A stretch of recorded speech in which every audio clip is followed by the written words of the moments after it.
So I'd like to call our meeting to order. And the first is the acknowledgement of First Nations. The TNRD acknowledges that we connect with many First Nations communities across our vast regional district. And today we are located on the Thompson-Nicola territory, situated within the unceded ancestral lands of the Secwépemc Nation. The TNRD appreciates the partnership that we have with Tecumseh and Secwépemc and respect the territory and land on which we gather. So additions or deletions to the agenda? Anybody got anything they wanted to add?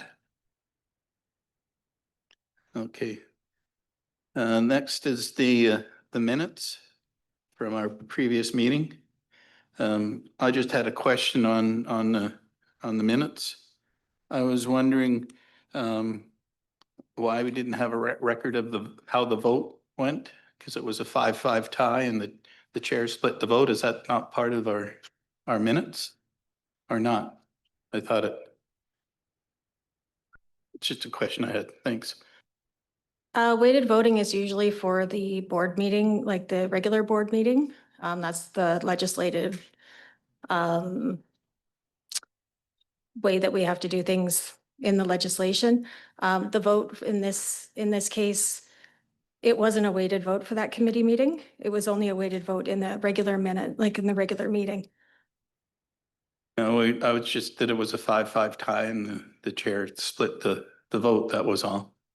We can amend the minutes to show that how the voting was shown. Yeah. And who was opposed. Usually we do show contrary to the majority. Yeah. I'd like that in the minutes if you don't mind. Yeah, we have everyone listed as opposed, but we can also include that the chair has voted as well. Yeah, thank you.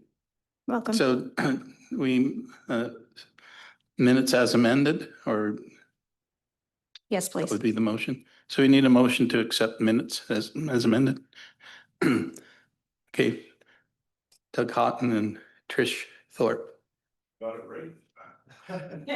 You know, Linda, my wife, gave me a good talking to about not being able to pronounce your name. She thought it was very disrespectful. And she explained to me it's Houghton. And I just, and it's so far it's stuck in my mind. Thanks, Doug. Okay, all in favor? Thank you. And the next item is community service verbal update. So does that start with you, Jamie? Yes, thank you, Chair. Good morning, committee. So yes, Joe Kang and Sherry Madden are our two community services coordinators who I know you've all met many times. So I've asked them to give an update on the projects that they're working on and just a bit of a sort of a reminder of their ongoing responsibilities. As you may recall, we did this last year. I try to do this once a year to try update this committee of all the specific work the community services department's doing. The reason we bring this to the EA committee is that the vast majority of the work that both Joe and Sherry work on is all directly related to electoral area director services. And their positions are funded by the electoral area director administrative function. So all areas pay into supporting the two staff positions that work on this. So the way I often, and probably the way they often explain their roles is they kind of do all of the one-off electoral area director service requests that come through from this committee through the board, as well as ongoing services that are specific to the electoral areas. So yeah, that's why I thought it'd be good to give an update on the projects they're working on. And I know I have one-on-one conversations with many of you about other ideas and requests. So anything that comes through, we do have limited capacity of essentially just these two staff to action those. But we're making progress on lots of them. So I'll pass it over to, I'm not sure who's going first, Joe or Sherry. Good morning, everybody. So of course, Joe Kang, Sherry Madden, Community Services Coordinators working for your electoral areas. So we're gonna break our presentation down into a couple different sections. So there will be general operations and then there will be projects as well. And feel free to ask questions as we go along. Big button? Yeah.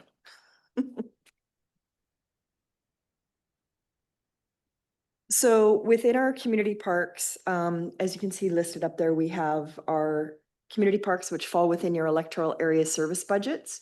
And then we also have a financial contribution park in the Savanaugh area. So the TNRD parks are managed through multiple year and single year maintenance contracts. And we do have many of those expiring this year. For example, up in area A and B for sure, I know, and I think also in Joe's area. So we'll be going through a tender procurement process to get new contractors or to continue with the existing ones moving forward into next year. Of course, we look after everything from boat launches, picnic shelters, benches, playgrounds, zip lines, and other fun things like Joe's got a project undergoing here at Smith Pioneer Park starting this week, I do believe. So what we're going to be doing is moving forward, and I'll speak about it a little bit further down in the presentation, is of course, the board just adopted the Parks and Trails Strategic Plan, and there will be the detailed implementation plan coming out of that, the DIP as I'm calling it. And that is going to result in probably more work within our existing parks and the potential development of new parks. And Joe and I will actually be doing a field trip with Karsten to look at some fire smarting opportunities within our community parks. So while we do our regular operational stuff, we also try to take advantage of grants that come through, and this one Karsten has brought to our attention. So we'll be going out and dealing with that one in the next little while. For the regional parks, we have Barrier Forks, Little Hills Gate, and the South Thompson Buoy System that Joe looks after through a contractor. So in Barrier, we have the cross-country ski trails maintained by the Barrier Rec Society. It's a warming hut there as well. And these are under a license of occupation, and the buoy system is under permission from Transport Canada.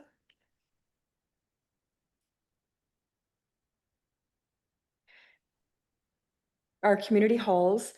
This year, what we thought we would accentuate that we have not done in the past is, well, we do have 3 community halls that are TNRD halls. The Evola Schoolhouse in Area B, the Little Fort Community Hall in Area O, and the Vavenby Community Hall in Area A. There are also 5 halls within specific electoral areas which have specified service areas for financial contributions to the groups who manage those halls. So we don't own the halls, but through taxation in the electoral areas, specified areas, we are providing funding to support the continued operation of those halls, which has proven to be very significant for those organizations.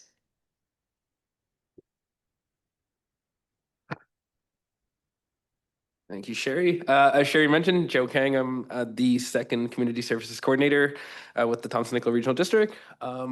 So just continuing with community halls there. So myself, I look after the Little Fort Community Hall. And right now we have an agreement with the Little Fort Recreation Society that looks after kind of the maintenance and any rental agreements that we have with users. We actually just signed a new agreement with them last year for another 5 years, and they've been awesome to work with. And I really like that we have someone in the community that's there available at the community hall to, you know, service the people and get things sorted as soon as possible, because it is a little difficult just being here in Kamloops. And so these agreements that we have with these societies are very beneficial that I've found. I know it's a little different with Sherry. She's up in area A and B, and so she has a little more control with the Evola and Vavenby Community Hall. But yeah, no, I just want to give a shout out to the Little Fort Recreation Society. They've been great to work with. In terms of cemeteries, the TNRD has 3 cemeteries, both all up in the North Thompson there. We have the Evola Cemetery, the Blue River Cemetery, and the Little Fort Cemetery. Just like the financial contribution Sherry was talking about community halls and the parks, we also have about 4 cemeteries that we provide financial contributions yearly.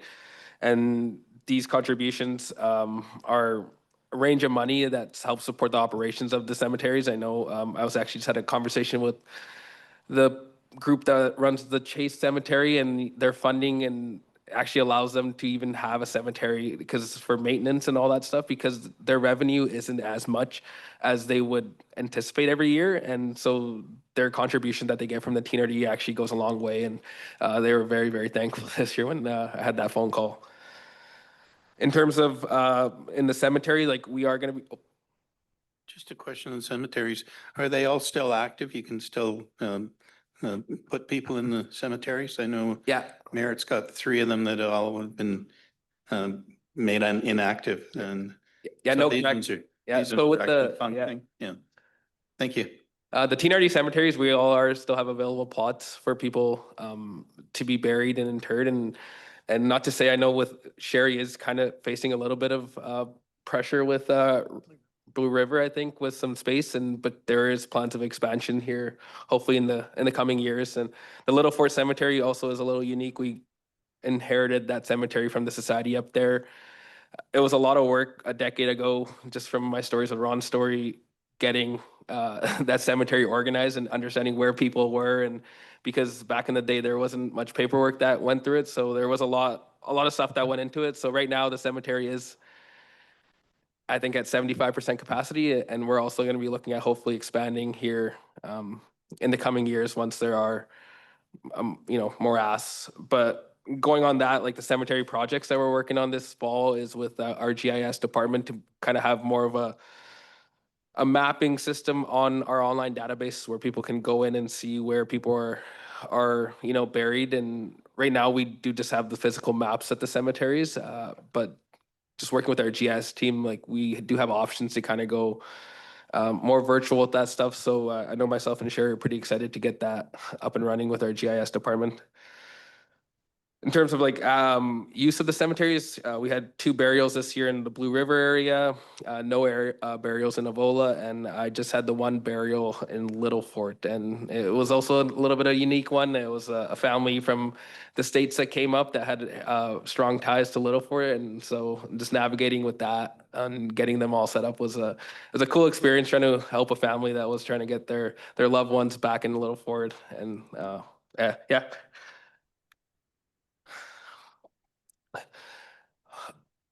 Next, we do also look at street lighting throughout the TNRD. Right now, we have 6 service established locations, and that's in Avola, Blackpool, Coldwater, Pritchard, Vavenby, and Whitecroft. And then we also do have a policy at the TNRD for critical locations. And right now, all EAs do participate except for area B and E as for the bylaw. And I know there was discussions last year when we were putting up the new policy for streetlights and looking at area B and E. I'm participating in this critical location service, but nothing yet. So either type need to be, right now what we're doing with critical streetlights is like all the requests have to be in by May 31st of the year. So that way we're able to consider them in for the next year's budget, and a report is brought to the board and recommendations as part of the budget process.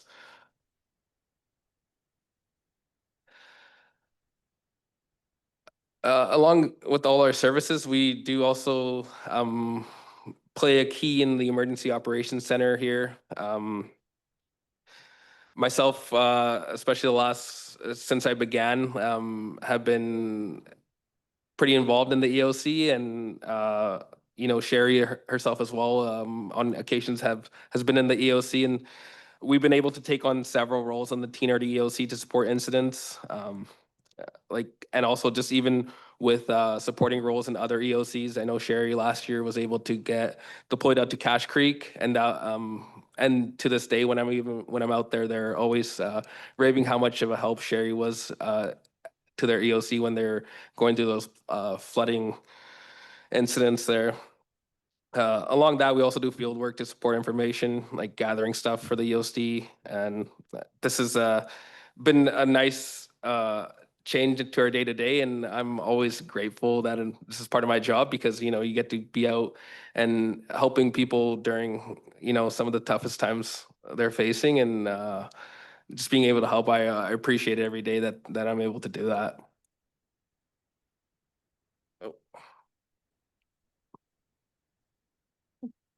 Yeah. Just some miscellaneous things that we also do. Jamie was talking about one-off stuff. Right now, we were listing off some of the things that we've gone through. So in Little Fort there, Community Hall, Director Hayward is probably well aware, there was a boil water advisory for many, many years. And we were able to successfully get that finally off this year. And the Rec Society and the Community Hall were really, really appreciative of that. Out in Area J there in Tronquio Valley, Director Grenier is aware of the Tronquio Valley property lease that we had with the school district. And that's all been done now, and looking at the next phases of potentially getting a community hall out there. But for now, a community park, quote unquote, is established out there with our agreement with the school district. Late this summer, we also had the Blue River Industrial Property transfer from TMX. As seen in that picture, Kevin Skrepnik and I were out there with TMX as they transferred the property over to the TNRD. And so that was a little bit of a mission, a stealth mission, trying to get those signs up and trying to work with TMX. And, you know, there was other organizations in the area that have been against the pipeline. And but no, that all went smoothly. And again, it was one of those things in my job description I never thought I'd be doing, but I was out there, you know, crawling in the bushes, trying to sneakily put up signs. So we also are just working on a park use bylaw. We had that established last year. It was approved by the board, but after another review from just our legislation department and our bylaw, there are a few things that we're looking to update just to kind of meet standard with legislation and legal stuff. So that's kind of in the works right now. That will be coming to the board here shortly. And then Sherry has a bunch of ongoing tourism marketing activities up in Blue River in the area. And she sits on the North Thompson Marketing Committee, and it has like a Facebook group and everything. So I know the Blue River marketing stuff is quite active on the social media. And out in Area I with Director Thorpe in Lytton there, we, myself and Kevin Skrepnik were asked by Lytton to sit on their project advisory committee for a new project that Lytton is looking to do, which will essentially be a Lytton hub. And this includes community space, a pool, recreation center, and even like a gym. Although the TNRD aren't directly involved with like building this facility, they have asked just for advisory, this advisory committee to be formed, because long-term, I think their goal is operationally and everything, things are going to look, you know, different if this was to go through, and then support from the local area directors and will probably be needed. So we've been sitting on that advisory and kind of putting our input, but nothing really significant from the TNRD side yet.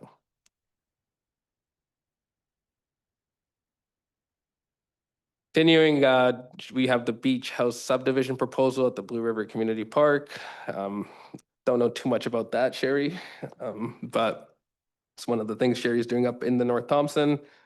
And she's working on a new agreements with the District of Clearwater for local transit, the Valley Connector, and the North Thompson Sportsplex.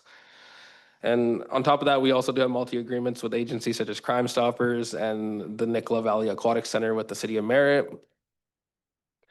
And another project up in the North Thompson is a TMX site work that Sherry's doing at the Evola Schoolhouse. I'll pass it on to Sherry to talk about some of the projects that have been going on in the 25-26 year.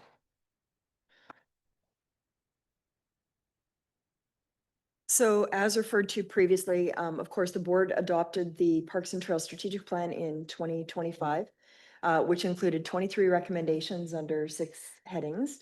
If you don't have a copy of it and you want to be able to find it, it is on the TNRD website under the Community Services tab. So right now, staff are working on developing a detailed implementation plan, which we'll present to the board at a fall meeting. And that will afford, you know, where we think the resources should be going at this time, what resources we think we should need, and which of the recommendations we feel are important to move with, and in the orders that we think they should be implemented. and then give the board opportunity to provide suggestions if they feel changes should be made, or to tell us that, yes, proceed. So what we'll do is we'll implement that detailed plan to complement the existing parks and trails, establishing a framework for the management and development of any potential future parks and trails. And we'll have to work all of that into our upcoming budgets, depending on what is approved by the board. So the TNRD entrance sign project, which seems to be, I always seem to have a bit of an albatross, and right now this one I feel is my bit of an albatross. So we've got the design of the structure, we've submitted all of our permits into the province. We've had that all into them now. The applications were actually submitted last year, but there's been a whole pile of back and forth. And now it's sitting with their engineers to tell me if there's any other design changes or information that we're required to put onto our structural drawings for the actual structure that you can see there. And of course, yesterday, when I did my follow-up email, the bounce back I got was, we are on strike and our emails are not being monitored. So I walked into Jamie's office with resignation and said, excellent, did you see that email? So unfortunately, we are at their mercy at this point in time. But as soon as they get back to us with regards to any other information they require on those structural drawings, we'll get that off to the engineer, get them to finalize that. And I have all the emails with all the final information they've requested already drafted.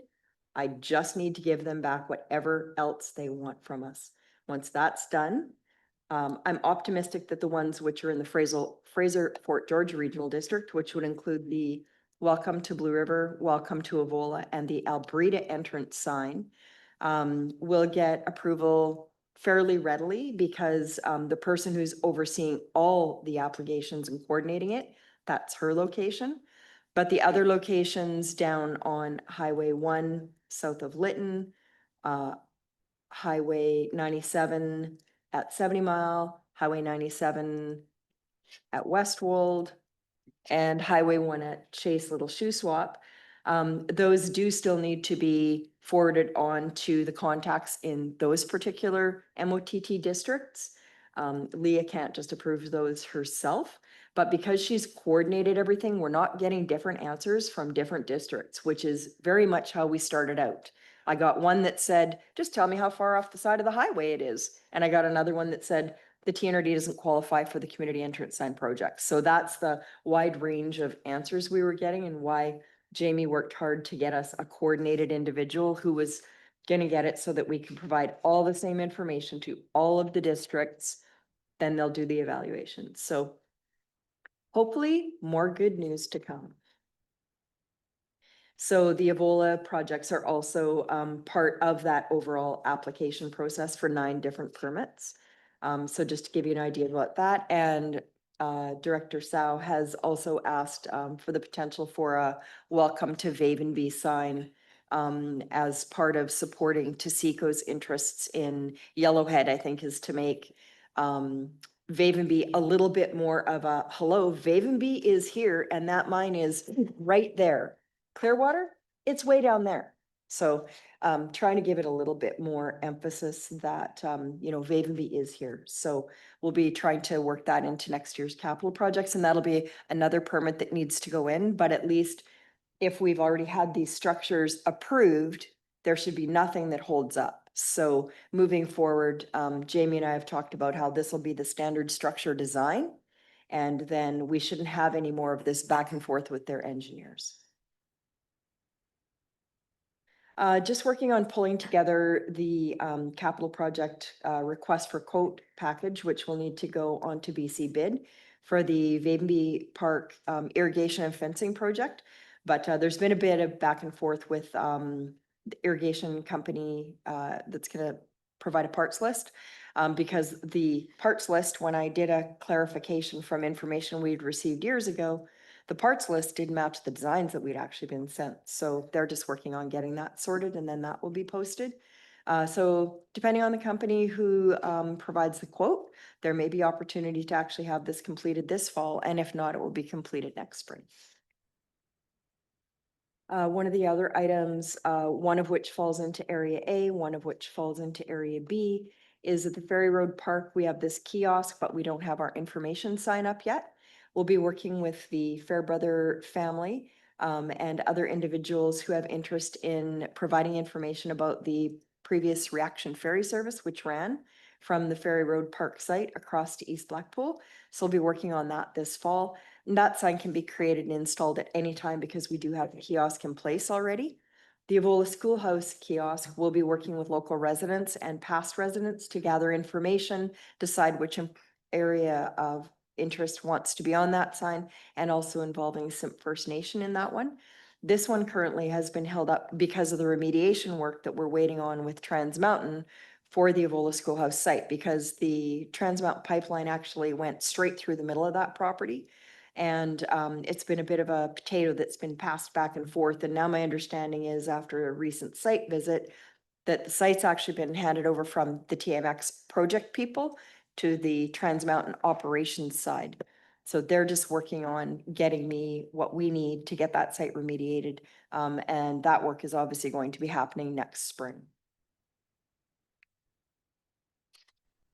Huge destination development grant that we received, I think it's been 2 years now. It expires or comes to an end on September 30th of this year, was the $140,000 destination development grant that we got for wayfinding, kiosks, some outhouses, and a variety of other trail improvements within the Blue River area. So this is one of the last pieces coming together, is our kiosk signage. We are just waiting for some First Nation to finalize the trails names. I was out on site earlier this year in May with their elders, which was a fabulous trip, probably one of my favorite trips in 17 years. And they have suggested names. They're just doing some final working. But once the elders approve it, it also needs to be approved by council. So that is anticipated to happen right here at the end of September. And then we'll work on getting the trail names updated onto this sign and getting wayfinding signage made for within the existing trails. And then we'll have these produced and installed, and everything hopefully will be in place by Thanksgiving. Grand opening will not be planned until next year, just simply due to weather. Working on one of the projects, like Joe was saying, we have 3 halls that we look after. The Vavenby Community Hall right now, on the left, you can see there's an old commercial style cooktop. It requires pilot lights to be lit and running at all points in time, because the hall gets used so seldom, and because those old style cooktops, actually a breeze can put the pilot light out, and because the building's not always occupied, we would never know, and we could end up with a catastrophic result. So when it's going to be used, it gets lit. When it is not being run, the propane actually has a master shutoff, which gets turned off. But it's a very big pain to light that. It terrifies me when I'm the one who physically has to go out and light it. So what we've done in order to improve accessibility, ease of use, and not having to have myself or our maintenance contractor go and actually light that big old stove, we've just purchased on the right-hand side the 48-inch dual fuel stove. So a 6-burner propane with an electric griddle and 2 electric stoves. So super excited. That project should be undertaken next week. I'm just in the process of arranging everybody with the proper timelines. So we anticipate that the following week it should be operational, and we're super excited about that. I'm super excited because I don't have to risk blowing myself up anymore. Propane terrifies me. Mr. Joe. Yeah, so just to wrap up some of the projects that we've had in the 25-26 year, out in Little Fort there at the community hall, we had some funds left over from the big Trans Mountain / CCCBF funding that we had done with the playground and a picnic shelter, new irrigation, and some of the funds were left over. And so this year, there was actually many asks from the community association and members of the community about the staircase leading up to the community hall. So we were able to use some of that funding, and actually most of the funding, it's done now, but we were able to get a new staircase for the community hall there. That's just a picture. They still need to be painted, but that was very well received by the community. I never thought a staircase would make so many people so happy. So that was a nice thing that we were able to do at the Little Fort Community Hall there. And then speaking up, so kind of my baby, Smith Pioneer Park, what I've been working with since I first began. We are finally wrapping up on the last portion of it, and work actually begins today. The tennis courts, I don't, if you might have saw on social media, will be closed for the next week and a half. There is a big restoration of the tennis courts being completed by Tomco Sports, and basically those things are gonna look brand new, just like out at Riverside, at McDonald Park here in Kamloops. They're gonna be state of the art, and we are also adding pickleball lines, so people can play pickleball, tennis, and I'm super surprised every time I actually go out there at that park. It is packed, that tennis court, with people playing. So I know Wes, our contractor out there, has got a few phone calls already asking, when the tennis courts will be open, even though today was day one. But once this is done, we will be coming up on our completion of the Smith Pioneer Enhancement Project. And, this was over $750,000 over the last 4 years put into this park. And even every time I drive by and I could be heading to Vancouver with whoever, I'm always taking a turn to Lower Nick to just kind of show off what incredible work we've been able to do with the TNRD park. And I know there's already talks about some of park enhancement projects in other areas of the TNRD, and I love it. So I can't wait. And just, thank you for Director Laird and Director Graham, supporting this project and being able to kind of make not only their vision, but kind of my vision come to fruition over the last 4 years. And yeah, we're open to any questions from committee members. Director Sal. Thank you, Chair. Just a comment and question to the committee in general about our services coordinator.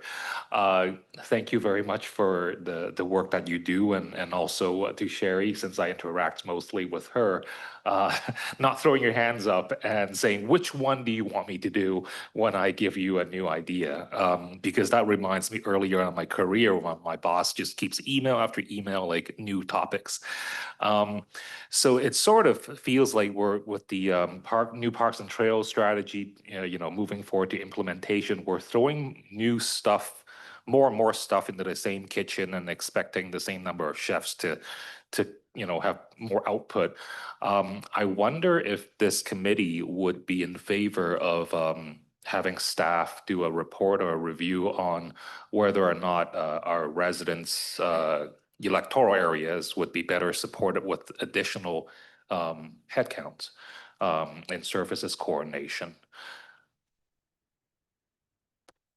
Do you want to make that into a motion, or do we need some direction on that?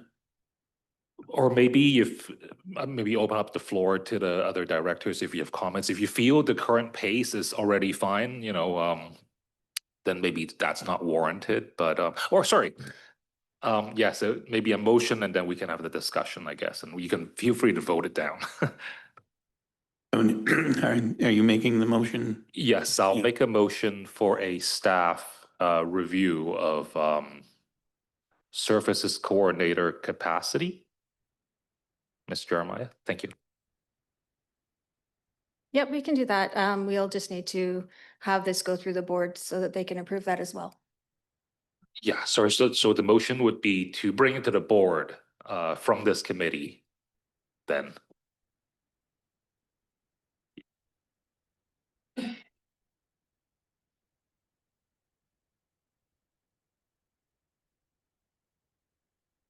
If we're doing this review, when would that, have you got a timeline in mind of, is it for next year's budget, possibly? Yep. Sorry, for next year's budget, just for clarification, is that so this budget coming up that you being prepared underway, or? Is that what you're asking? Maybe, is that enough time, you think? Right. Yeah, I could comment on the budget timeline. Just in terms of the process, we'd be working on the provisional budget, but there would be time to integrate it into the final budget if the board approved it. I'm just looking over my shoulder that there would be time for that, yeah. So yeah, I think the appropriate thing is that this committee discuss this further about what your expectations are around that, because I think we as staff would want some more understanding of what the needs and wants are from this committee, if the board was to direct us to do a review. So what exactly are we reviewing? Thank you, Mr. Vieira. Yeah, so for this upcoming budgets. That would be 2026 budget. Yeah. Okay. Does staff have any comments? Through Through you, Chair, I'd like to hear from all 10 EA directors, because this would be something that would certainly impact taxation. And as far as we're sitting right now, we don't anticipate any new FTEs in the 2026 budget at this moment for the organization, given we're going into the last term and last year of the term. So we just want your feedback, because we gladly take it forward if you're interested in that. Any comments from the directors? Director Grenier. Thank you, Chair.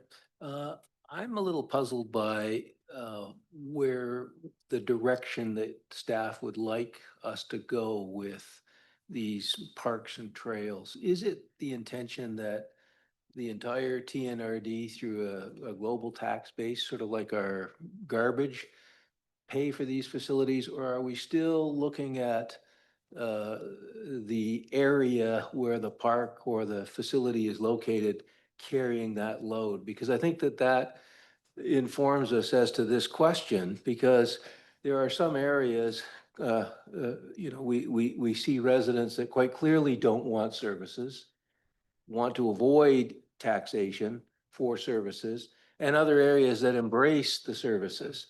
So I think it would be helpful for me to understand where you think we should be going, particularly in light of this third-party funding limitations that we are now facing over the next 10 years from UBCM. Thanks. I can answer that through the chair. Good question. So the model that we're moving forward with under this new Parks and Trails strategy is two funding mechanisms. One being the regional park service that's funded by all EAs and all municipalities based on assessment. And then the electoral area specific service.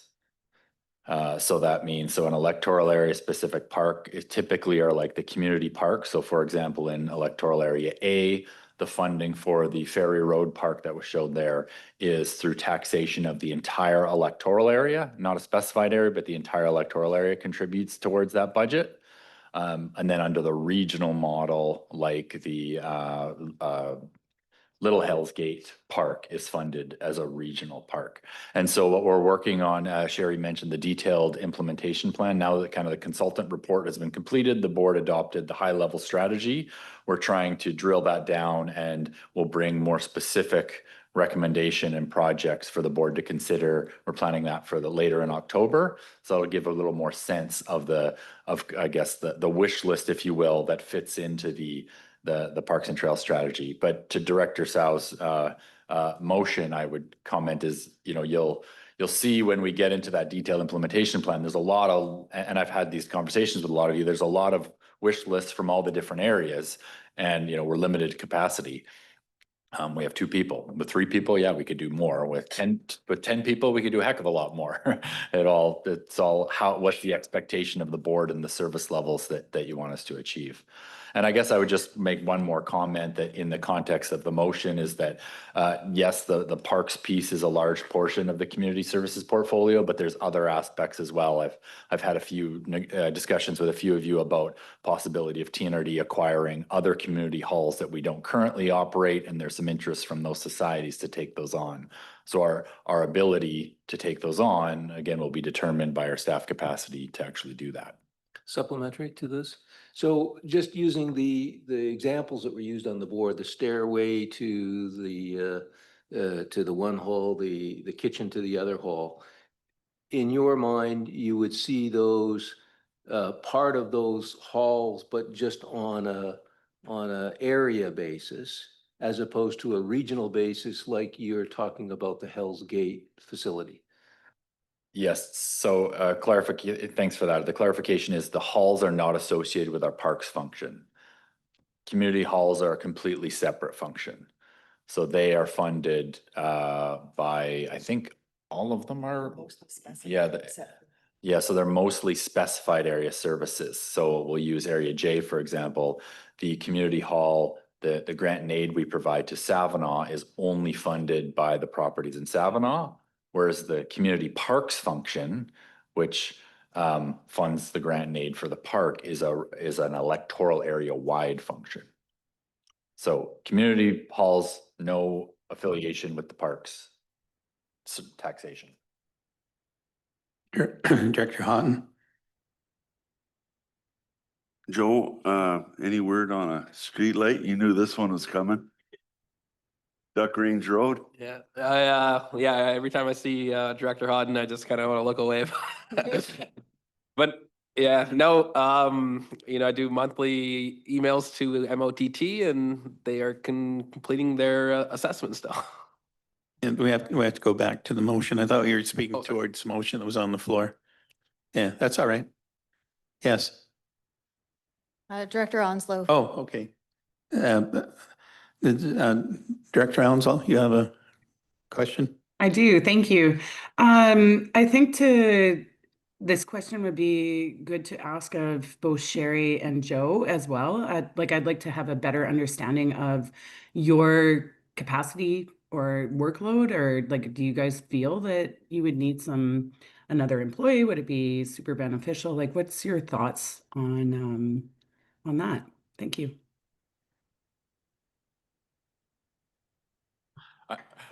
They looked at me, Director Onslow, to answer that question. So I guess I would say that I would suggest this discussion is better focused around new additional initiatives and projects that this committee and ultimately the board wants us to take on. I think we're well resourced to continuing to provide the services that we provide, but we are struggle to respond to additional asks of the board to do new and other things, like taking on new community halls, building new parks and maintaining more parks. So I think that would be my advice to the board to consider, how much growth and new things do you want, this department to take on and expand on. Thank you. Director Song. Thank you, Chair. One other aspect I want to share my opinion with the committee is, also succession planning. Not Sherry. I look over to Sherry. If we have this additional headcount, it would go a long way, because looking at the list from cemeteries to, building relationships with BC Hydro and everything else, the River Boys and federal transportation, all that stuff, it would be really a handful if we wait, one of our coordinators, after many years of service decides to retire, that for somebody new to just jump in and try to take that up. So that's just one other aspect I hope we could consider. Thank you. I have a question around the regional parks. The regional parks, that will be basically a TNRD EA directors as well as municipal directors involved in that. So when we get into the actual building or working with regional parks, And it might be a position that's shared by all of the board, not just EA directors. That's another thing we have to consider. That we, I guess that my question is, are the, do we have enough staff to look after what is happening in the EA directors' workload right now? We're not behind on anything that I know of, and if we are. Yeah, I guess I just reiterate, we struggle, we have limited capacity to take on new asks and new initiatives, but we can operate the existing services that we have with our existing staff capacity. I guess it's a little bit of an unknown as to how many new projects are going to come forward. I guess if we feel we need, I think we should have the report on staff and to see whether or not we need one. And also take into consideration that when we get into the regional park planning, that's a whole board expense, not just EA directors. Any other discussion? Director Grenier? I have another issue related to what's being talked about, but I know we have this motion on the floor, so do we want to deal with the motion? I've got something related to the general topic. Any other discussion on the motion? All in favor? Director Onslow? I in favor. Okay, motion's carried.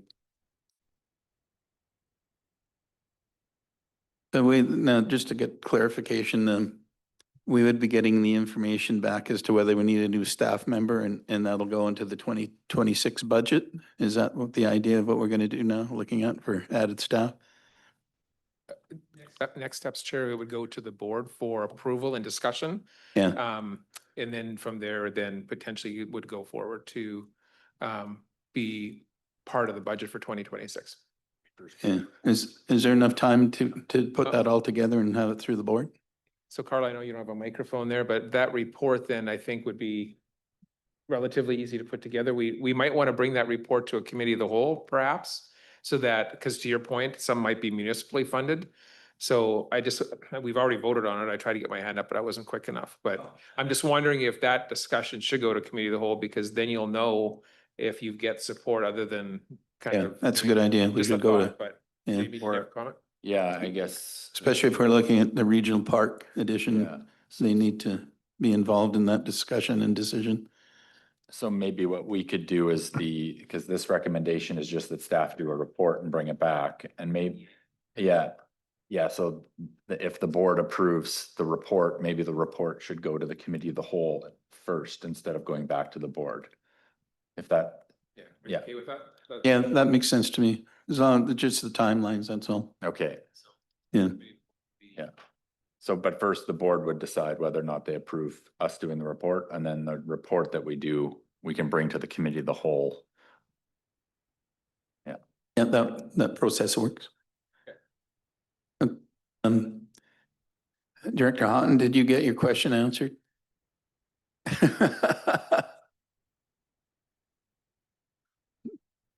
Okay, then, Director Thorpe and then Director Morris. Thank you. I've got two questions. So if I can start with the first one.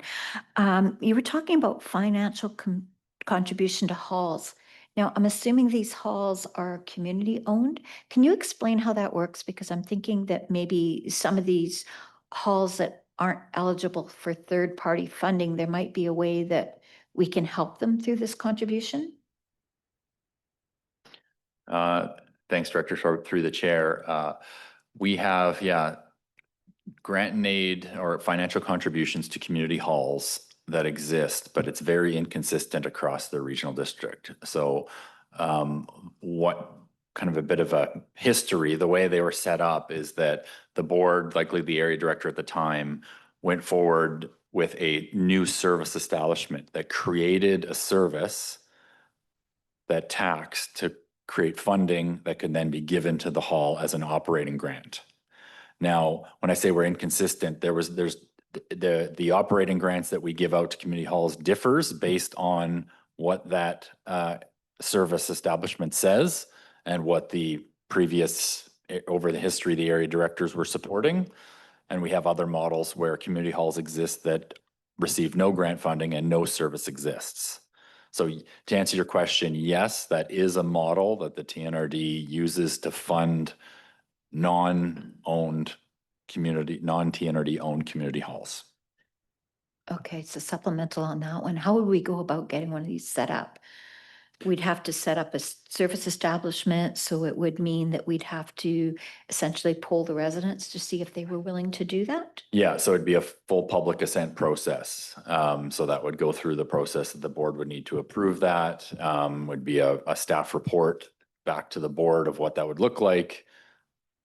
Board approved staff doing a public assent process, and we would recommend the type of public assent, whether it be referendum, petition, or AAP, and then that's a full service establishment. Thank you. Second question. Joe, in your report, you said that there was, the Village of Lytton hadn't asked anything from the TNRD yet with regard to this hub that they're building. What do you anticipate will be asked, or what would potentially be a role for TNRD Area I, TNRD as a whole in this hub that they're proposing? Yeah, so kind of moving forward, this project is going to go forward, but what I can see happening is kind of what we're seeing up in the North Thompson at the Clearwater Sportsplex and in Merritt with the aquatics center there. Essentially, they probably will be coming to the TNRD to request a mechanism for us to give them an operating fund as well, and we've made it super clear from the get-go. This wouldn't just be rubber stamped by myself and Kevin. This would have to go through the board as a whole, and there are many steps that need to be taken before this would even get approved. So right now, that's kind of my thoughts on how things will move forward. Is once they start building, and they most likely will come to the TNRD to ask for a yearly operating grant, just as the Nicola Aquatic Center and like the North Thompson Lake Sportsplex. And again, that would most likely be all of Area I would be paying into it if ever that were to go Are you forward. talking about all of Area I, or just that section close to Lytton? Because if you start looking up at Spence's Bridge or whatever, they go to Ashcroft, for Yeah. example. No, correct. And that's kind of what we've made it clear to them, their expectations all depend on the board and what that process looks like. There has been no guarantee to them any funding. There is no guaranteed funding yet from the TNRD. We've made it very clear about the process.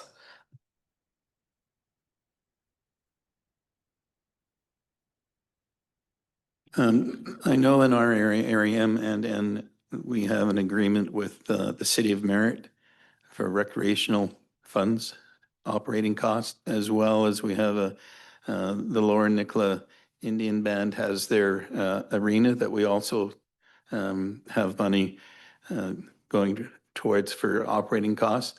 And that's been in place for, probably 15 years, or at least that long. And I know that it hasn't been looked at, and I'm not sure if it's coming up this year or not. So we've been paying that money for that the residents in the area M and N use the facilities, and we help offset the operating costs. We haven't been involved in capital costs. We've only been involved in operating costs. Sorry, that made me think of a supplemental. Is that okay?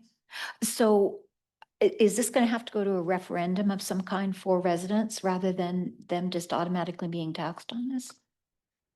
Through the chair, yes, there has been absolutely no request or any discussion at the TNRD board level about a service establishment.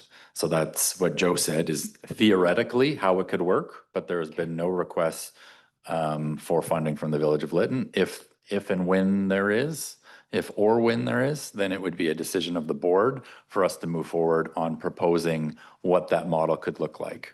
So the board would determine what the proposed service area is and what the funding level would be, but this is all theoretical discussion. There's been no request. Theoretically, the residents would have some sort of referendum, correct? Because it's a service agreement? Any service establishment needs public assent. So again, one of those three options, referendum, petition, or AAP. Thank you. Director Morris, you had a question? Sort of a new topic. So is that appropriate now, or do you want me to wait? Go ahead. Go ahead. Have a motion on the floor. It's whatever you have that you need to discuss. This was actually just a question I'm posing to Sherry, actually, so fair enough. I just wanted to, Sherry, if I could, just a bit of an update on the North Thompson group, and given the implications for us, obviously for Area P, just an update on how they're doing and any initiatives that maybe I've not been aware of. So you're talking about the North Thompson Valley Marketing Committee? So the Lower North Thompson Tourism Society chose to withdraw from that group about a year and a half ago or something like that. So Area P is no longer actively being represented in there. But with regards to the North Thompson Valley Marketing Committee, we are still producing the North Thompson Guide, which we've incorporated some First Nation into now. We'll be looking at redoing that again this fall. There's the norththompson.ca website. We also have a Facebook page, an Instagram account. And we attended the BC Outdoors Show, I want to tell you it's called. Sorry, you'd think I'd remember. I actually was the one who was sitting there back in March down in Abbotsford, and we're looking at going to the Vancouver Outdoor Show in February. So we're still actively coming together as a group. So the North Thompson Valley Marketing Committee is made up of Explore Blue River, which is, I represent Explore Blue River, Tourism Wells Grey, which is Electoral Area A and the District of Clearwater, and Tourism Valemount, which is the, it's actually a society now. So it represents basically the Valemount area, and I do believe Area H of Fraser Fort George Regional District. So we've come together, we have our own areas which we market under our own banners, and then we've come together to market the North Thompson Valley, recognizing that there's strength in numbers. And also we've been able to put together itineraries for, 1 day in the valley, 3 days in the valley, 7 days in the valley. So we're trying to keep visitors to our area there for longer periods of time. And we're also trying to work to stretch our seasons out because we're very busy in the summer. It's more into the shoulder seasons. And in the Blue River area and in the Valemount area, we're very fortunate because we have very good snowmobiling and other winter opportunities. So we don't see quite the typical bell curve that a lot of tourism areas see. It's a bit more leveled out. So that's where the initiatives sit right now. There have been discussions, Director Morris, with Jenna Campbell from the Lower North Thompson Tourism Society, their executive director, I do believe is her title, about the potential for the Lower North Thompson Tourism Society coming back into the North Thompson Valley Marketing Committee. But of course, she's just taken on that role within about the last year. So she's still trying to sort all of everything out within the Lower North Thompson area, Area P, Area O, Director Hayward's area, District of Barrier, to try and get a encompassing sense of where they want to go as well, because there are all sorts of groups that are trying to, Land of Hidden Waters, for example, is one that she participates in, that are trying to, tug and pull for participation, and funding is limited. So thank you. Director Smith. Thank you, Chair. I guess for Jamie, I'm wondering if there's been a new budget number attached to the highway signs. As in an increase? What do you mean? Well, Sorry. in comparison to the original budget of 66,000 or whatever it was. So no, the budget hasn't been updated because the amount in the budget was from outstanding grant funding. But as soon as we get the quotes in, then we'll be updating it, and we're planning on integrating. We're expecting to need additional funding that we're going to integrate into the 2026 budget, which we haven't finalized yet, but that'll be part of the provisional budget discussion. Thank you. Director Grenier. Thank you, Chair. I want to talk about the Savanaugh boat launch. Had an opportunity to speak to the chair of the Savanaugh Community Association this summer about how the Savanaugh boat launch is going. And I think it touches on all the things we've been talking about. This year, they've been inundated by boat launches, not just by the local Savanaugh community or just Area J, but from all over the area, in particular, including residents of the city of Kamloops.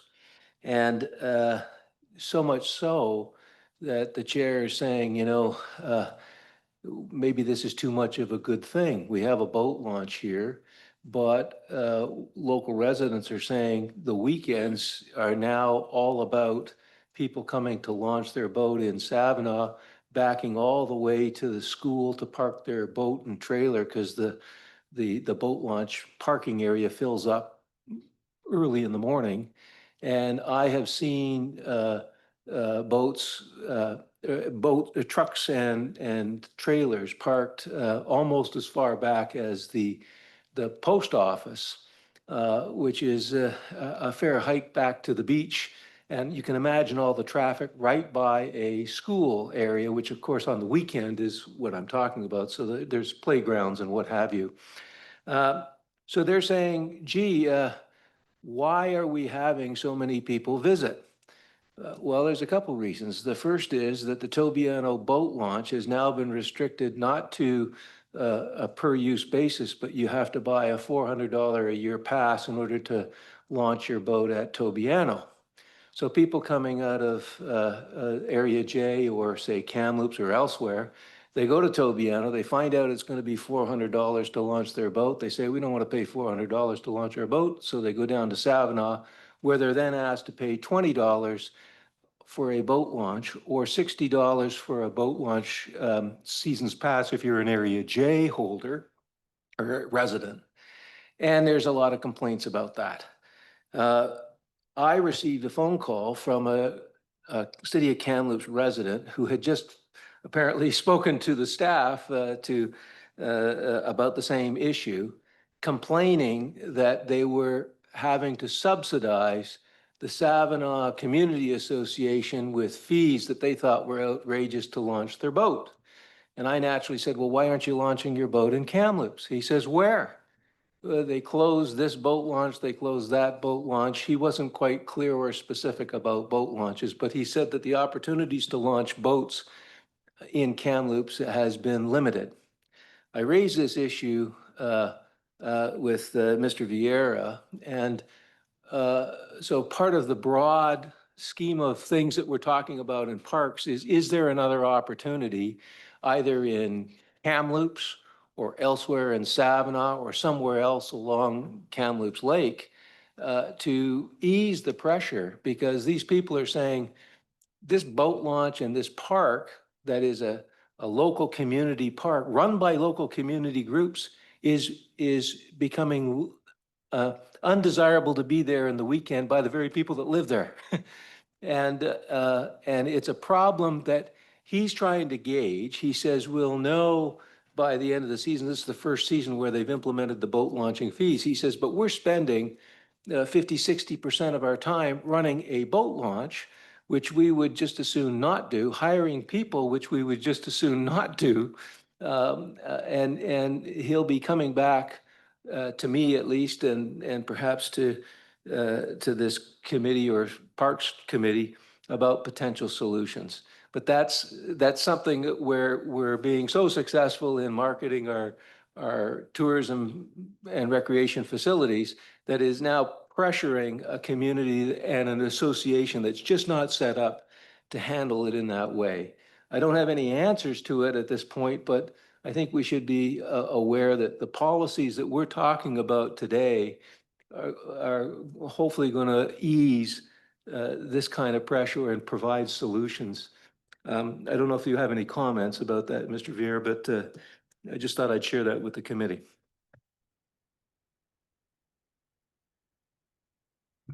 Through the chair, no further comments from me. I agree with we've received number of calls as well as staff, and it's, our answer, unfortunately, we empathize with the person, but then at the same time, it's not in our control because it's not a TNRD facility.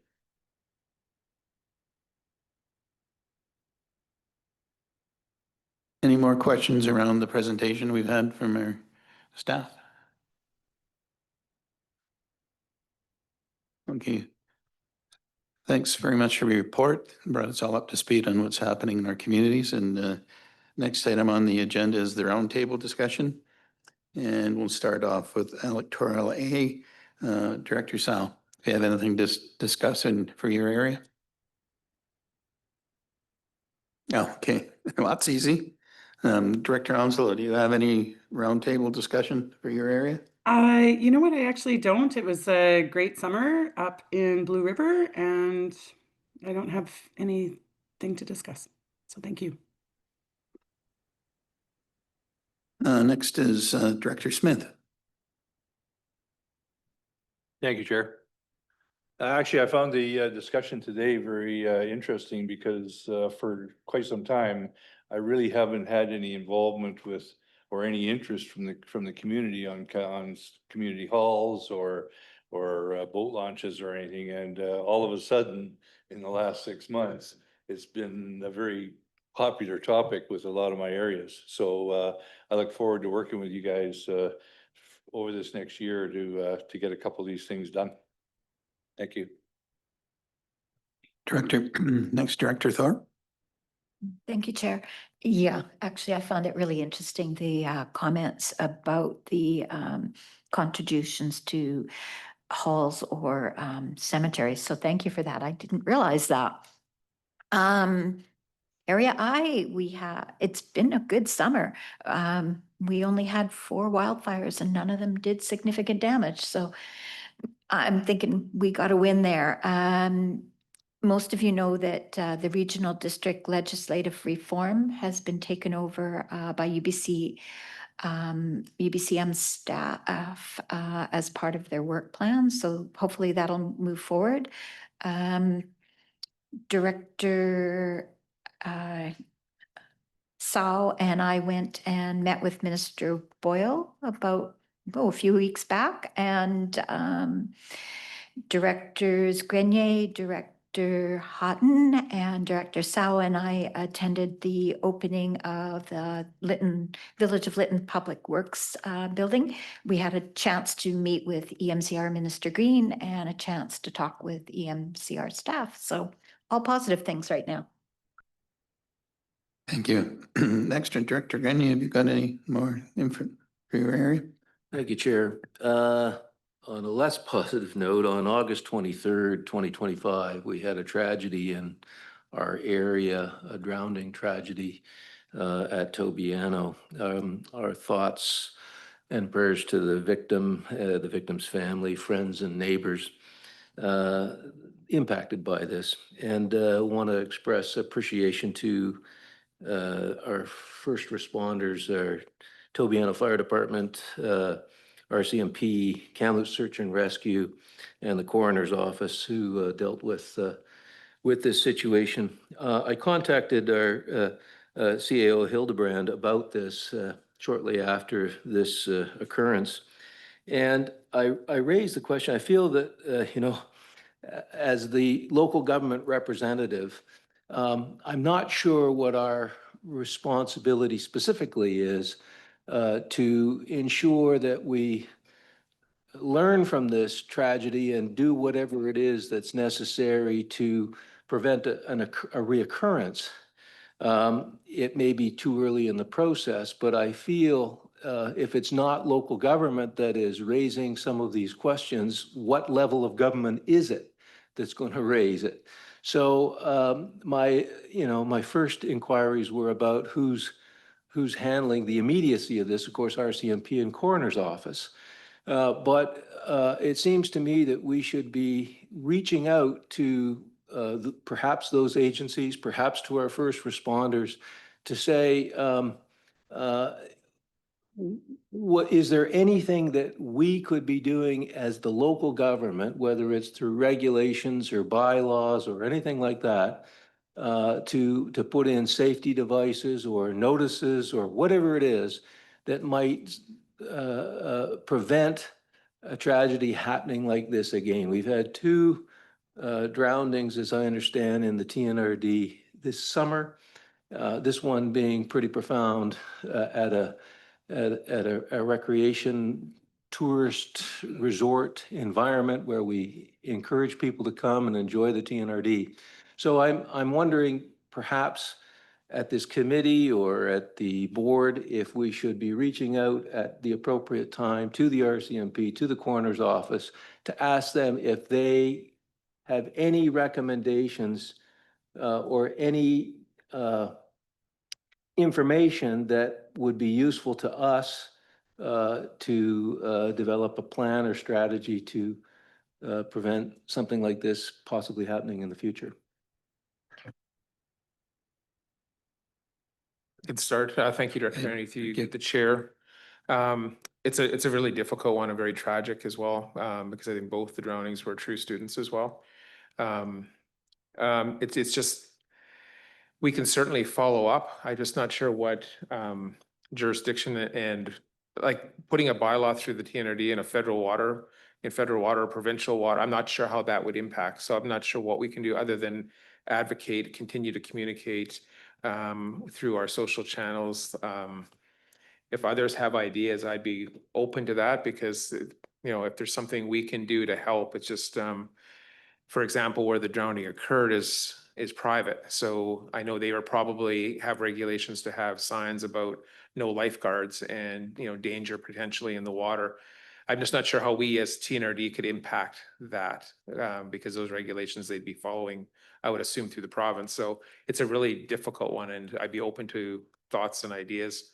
Well, supplemental to that and a thought is that I think that reaching out to the RCMP and the coroner's office to ask them if there was any contributing factors, signage or safety devices or lack of safety devices, language barriers, something that we could then contemplate as some type of a board to say, if we implemented this, for instance, it's on private property, but if somebody is building a swimming platform or a marina or whatever, here are things that would be required by the TNRD under some bylaw, rings, signage, whatever it is that we think is useful to improve public safety. Right now, there's this vacuum of information because it's being dealt with by the RCMP and the coroner's office. But if it's not local government, are we waiting for the federal government or the provincial government to come and make these things? Or should we just initiate at least the inquiry so that our constituents can feel safer and can, I guess, be assured that local government is doing its part to improve public safety in areas where the public is being invited to attend, whether it's public or private. I think that I think the buck stops with us at some level of local government. I'll add to that. I mean, I know that some of the situations we have throughout the regional district on Crown land, on private land, I know talking to Director Morris this week with Jameson Creek, there's issues there. It's all kind of the same thing, is that I wish the federal government and the province would, I'm saying this respectfully, would take more of a leadership role and follow up on these things, but because it's basically left in our hands to deal with it, and we struggle with capacity and staff and funding where they could help. So that's kind of a real high level general comment, but that's what we're up against with not just this situation, but with Jameson Creek and Pritchard Beach and all over the regional district, where we need help from the province. Just as we take the lead on plastics in agriculture, I think that we need to take the lead on this. And if it's the province that needs to do something about it, we need to alert the province. We need, as local government, getting the feedback and the very real tragedy that took place in our backyard. I think we need to do our part to ask the questions and to initiate this kind of thing. So I think as a start, maybe a letter from the TNRD or this committee to the RCMP or the coroners, asking them, is there anything as a result of this tragedy that could be implemented that might prevent it in the future? That's a good first step. Yeah, that's what I was going to suggest. And I think it would make more sense if you could bring it up at the board meeting on Thursday so that it can come from the TNRD unless you feel otherwise in the committee. But then that way we can send it out to, excuse me, to everybody we think may be involved, not just RCMP and coroner, but the province or ministries or federal government and Coast Guard, fire departments, anybody that would have feedback. So that would be a great idea, I think, if the chair and the committee are open to that. And I think all of our EA directors are quite aware of the number of trailers that are showing up throughout our community, and a lot of it's on Crown land. We actually have a trailer that's been located just up from the Nicola Lake Dam. They've been there all summer, and they're basically squatting on, it's probably highways property. I'm not sure, but and I think we're finding that a lot more now, that people are coming from the lower mainland and setting up a trailer, and these people come back and forth. They're there for a couple of weeks and then they're gone, and they're generating, a lot of mess around that hasn't been cleaned up. I don't know how we ever address that, but that's another issue that we're having, similar to what Director Morris has with her issues. So are we okay with having Director Grenier bring that up on Thursday afternoon then, or do we want to do something here? Do you want to bring it up for the board to discuss? Happy to do that, yes. Yeah, I think that'd be a good idea. Yeah. Director Morris? Excuse me. Oh, sorry. Sorry, miss that. Director Morris and then Director Onslow. Thank you. Yeah, the Jameson Creek one is top of mind, obviously right now because of the difficulty, but it's also the example of, every one of us in this room could be facing a similar thing as to the current Jameson Creek issue that, of course, we're facing in Area P. This one's an interesting one in the community around there, so that along that stretch there in particular, have been really good. Normally, you're getting a series of really nasty complaints and letters. What I'm getting out of that West Side, Black Pines, essentially, community are a group of people who care a lot, that are well-informed people, and they're prepared to be somewhat patient, but they're losing their patience, understandably. And how many times do we go to UBCM or to SILGA or anywhere else and say, here we are again, we have trouble on Crown land, we have nobody to help us. And it's just a repeated story. I mean, I'm only 3 years in this role, and it's the story I keep hearing over and over again. And what I see is that we still haven't figured out how to get more of the resources that we need from NROs, from anybody. So I do believe that this Jameson Creek situation can be a prototype for what do we do, how do we do it, and who are we getting in to resolve these issues. So I'm a little heated about it, simply because this isn't a new issue. I looked back on my notes from when I was an alternate director for Mel, and I'm seeing the same comments, the same issues, and we still haven't got there. So when do we pound the table effectively enough that they start to pay attention and they send out the people like the NROs and everybody else to do the job that we need them to do on behalf of all of our citizens, frankly. There's a lot of people using that Jameson Creek. Okay, so I probably beat that drum relatively loud. I have a couple of other things if I can add on my soapbox, as it were, but a good one, which is the Airport Authority, which I have the pleasure of sitting on, and actually it's been very interesting and lots of progression.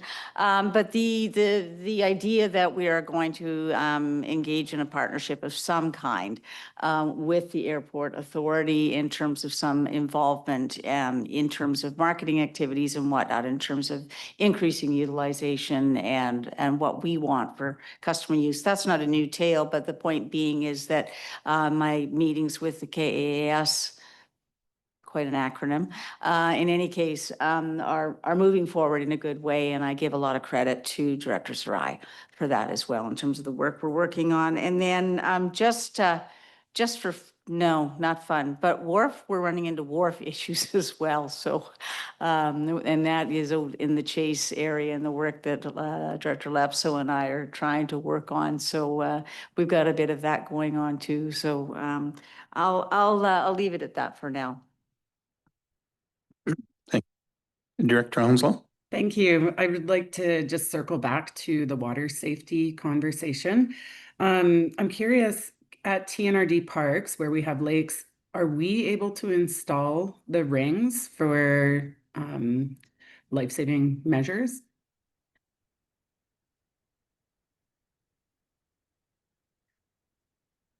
We can look into that. I don't see why not, but we definitely can review kind of the TNRD parks side of water safety. Perfect. I'd like to review that because we had a near drowning at Blue River last week as well. And the person was saved with a pool noodle that was a kid's pool noodle. And thankfully it was there. So yeah, our community would certainly appreciate having the rings to throw out to people. Thank you. Go ahead, Scott. Thank you through the chair to Director Morris. I just wanted to follow up too that the information you shared with me on Jameson Creek, we have sent that off to the ministry, the normal channels to say, here's the information, encouraging them to do something. We do our best to try to make sure that happens, but the information we're receiving of late, not just with this situation, but even planning issues, whereas the province doesn't have capacity. They've got limited budgets right now because of the situation going on. They're not allowing staff to travel as much. So there's lots of competing factors with this one. So I think we need to continue to advocate, and it is on our advocacy discussions for ministers coming up here in a few weeks at UBCM.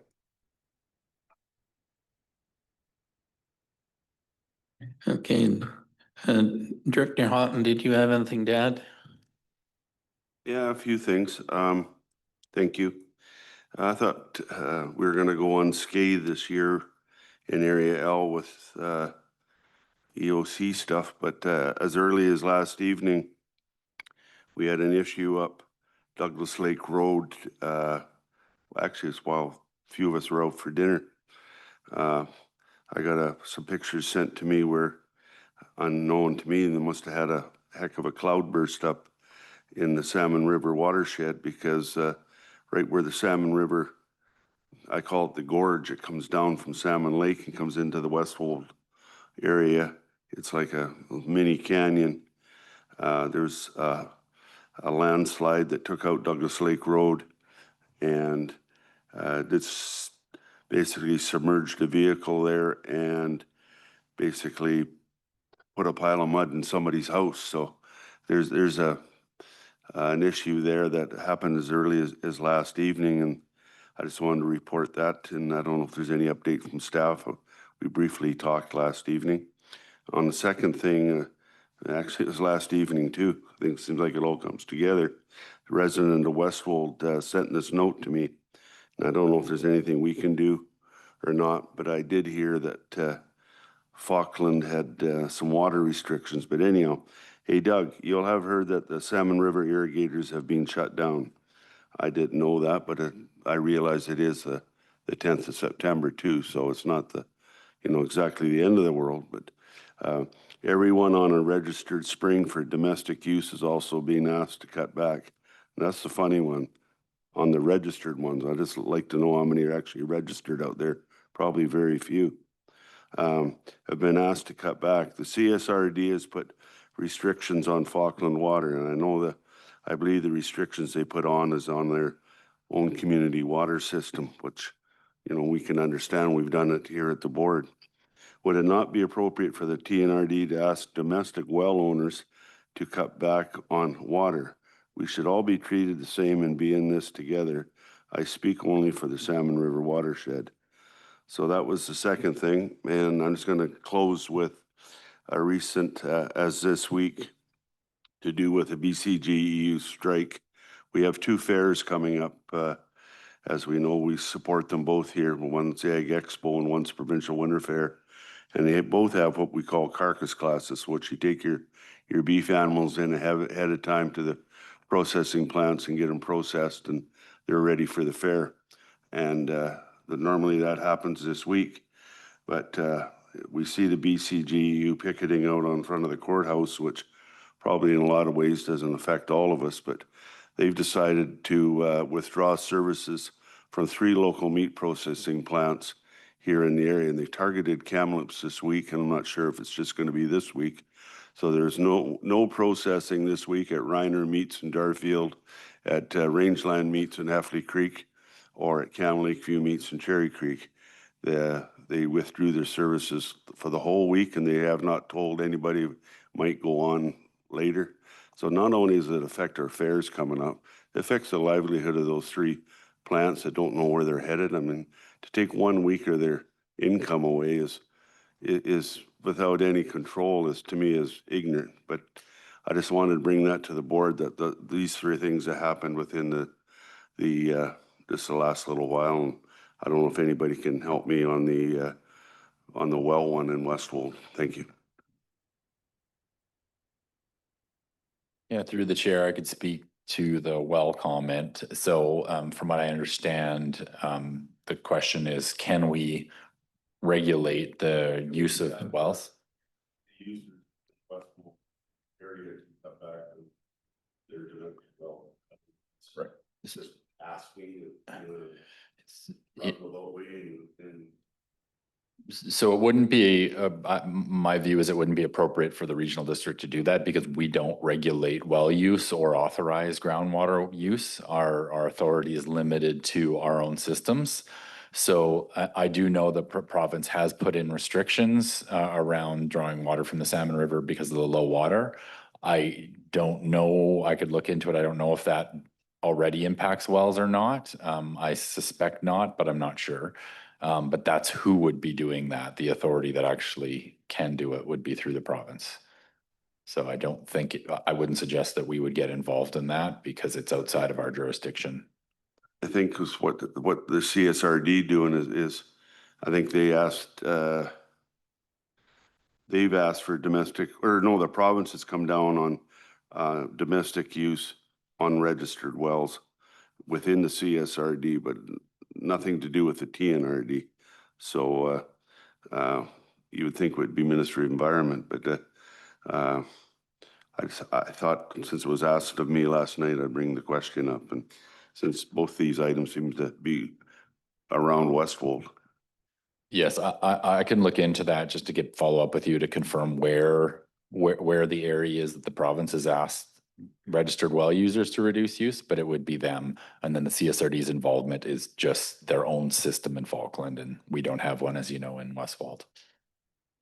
Would you like me to give an update on the Douglas Lake Road as well for the committee? So yeah, it was one property that was impacted last night from a mudslide from a rain event. We were in touch with the property owner. We are awaiting the province to do a geohazard assessment to confirm the property is safe to be in. So we did have concerns for the safety of the resident. We were offering ESS support, meaning a hotel room. She had a different location that she can go on the property that was far away from the mudslide, which was safe, is where she's staying overnight. We're also running into challenges with the strike around the geohazard assessment. So I haven't got an update this morning of whether we're going to get an assessment or not, but we just want to make sure it's safe to go back there. There's not risk of further slides. Thank you. In our area, the Nicola watershed has also have the same message from it's the government department that registers and looks after water supply, domestic. We are also had the same information that we are to conserve, asked to conserve water. And that was for the whole of the Nicola watershed district. It's quite a large area. And that's just, it was the subdivision I live in came directly from the manager of our utility that we're asked to conserve water. So it seems to be a province-wide request going out because of our climate conditions right now. Well, I get to speak next. Well, there we go. Couple of things. We actually got Aberdeen Road paved 2 weeks ago. So that's one thing that's been on the list for about 3 years now. And last meeting we had last year at UBCM, they said they would be paving the road when they were upgrading Highway 8. And they repaved it right to the very end up. Because the whole road. So that's a benefit for our community.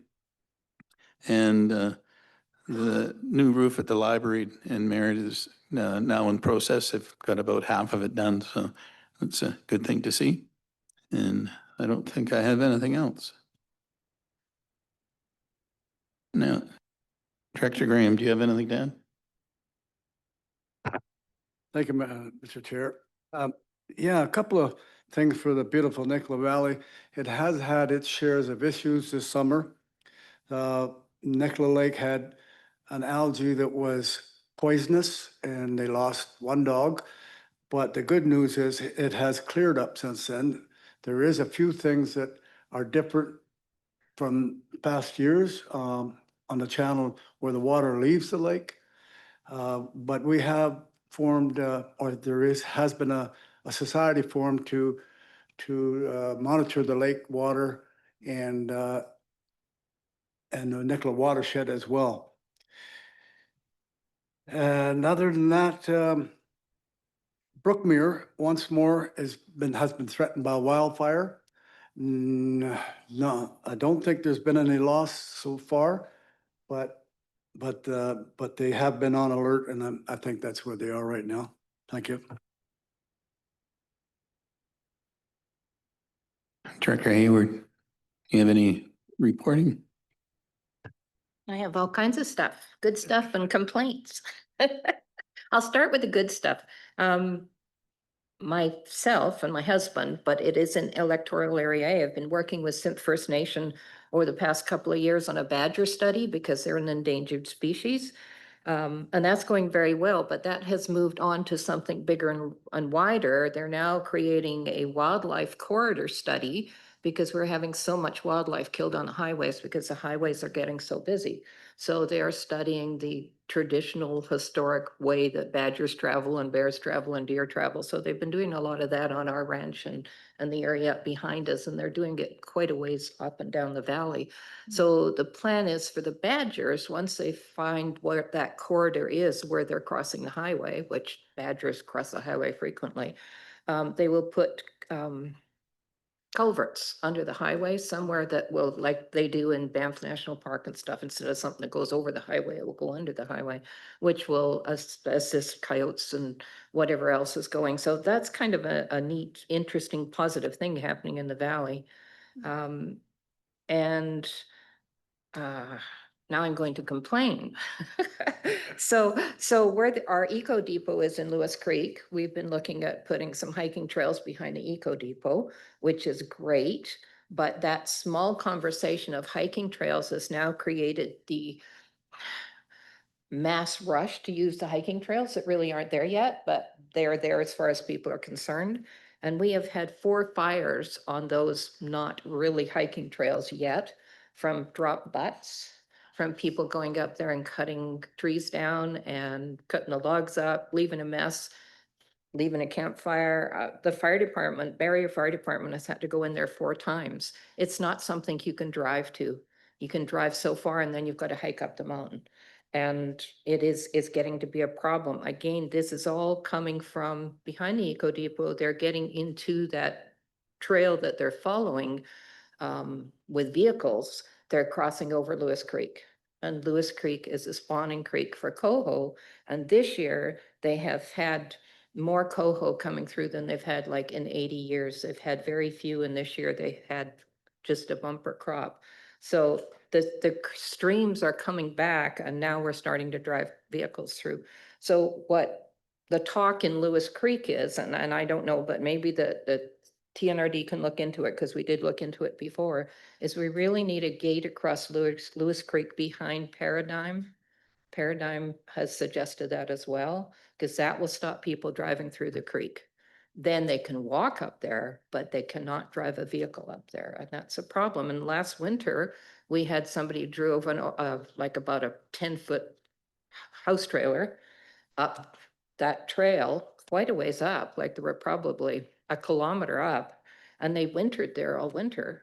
They cut firewood down and so on and so forth, and that's where they stayed, and they were still there this spring, and somebody didn't like that, and I think that was somebody who has a mining claim on Lewis Creek, they burned up the trailer. And we could have had a humongous wildfire, except a nice lady who was walking her dog up there saw the fire starting. So it's just a place where there's a problem. It's people who feel entitled that we can do this. The folks who are on the mining claims, God bless them, they have a mining claim. One fellow has a claim, it's gold on the creek, on Lewis Creek. His claim, he has no access to it unless he goes through private property. Like he would like to come through our ranch, he would like to go through the Eco Depot, and that's not right. So how does the people in the area handle that? Because the government gave him a claim, so how does he get there? And he's not a very nice guy. I'm suspicious he's the guy that burned up the trailer, but I can't put that out there in public.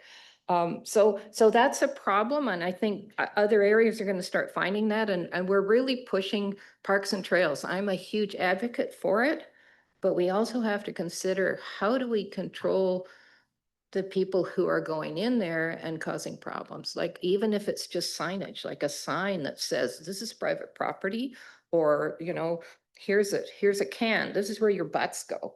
Just don't, think about, you're gonna burn the whole place down.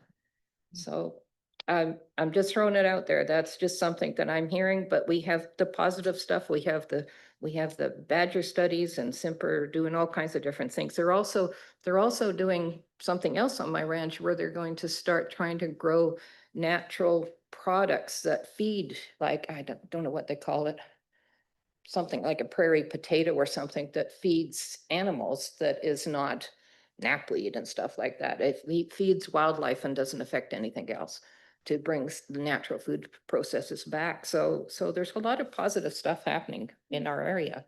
We're just not putting it out there too much, because we don't want people hiking and burning things down. Not on my list. That's not on my list. Wait till I'm not here. Yeah. So there you go. Thank you. Do any other directors have anything want to add? Because that was the last of the roundtable directors to speak. So is there any? Real Pardon me, quick, Director Grenier. real quick one.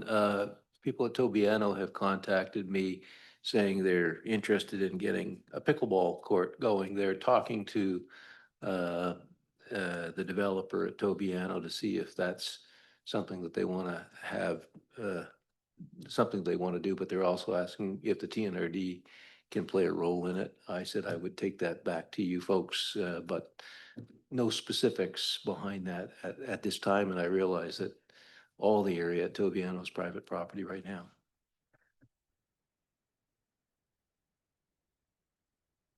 Okay. I guess I could speak to that through the chair if you want. Just to, I guess, some context for the other area directors. In the past, we did have a role in terms of collecting taxation from the Tobiano residents that went into a parks function that was essentially given as a grant made to the developer. And since then, the developer has switched to creating their own association that collects fees directly from residents to fund their structures. So in theory, we could get involved in the development of a park pickleball court, but it would be a separate TNRD park that we would need to acquire land or some sort of tenure to develop within Tobiano. But we could have more discussion offline, but that would be the model off the top of my head that I could see as the option. Thank you. Director Hahn? I forgot to mention, on a more positive note, Aero Environmental has completed the grinding of all the slash piles within probably Area J and Area L from the Rossmore fire on private land. They hauled all winter, all spring, and early summer, and have completed. And we have since gone back and reseeded all the landings and the trails and the roads, and they left it in fine shape. They graded everything before they left, and I believe they're coming here in October to do a presentation, which makes me feel real good. But that's a good win story after a bad fire, and what really can happen if, in my mind, if you could do things properly and leave the land in the shape it should be left in. And I recently did a CBC interview and had Shelley Joyce up there 2 weeks ago. And I think it's supposed to be aired this week on CBC radio, a 6-minute interview on basically the whole ordeal. So anyhow, that's a good news story, and looking forward to hearing from them next month. Any other discussion or questions? With that, we'll adjourn the meeting. Thank you.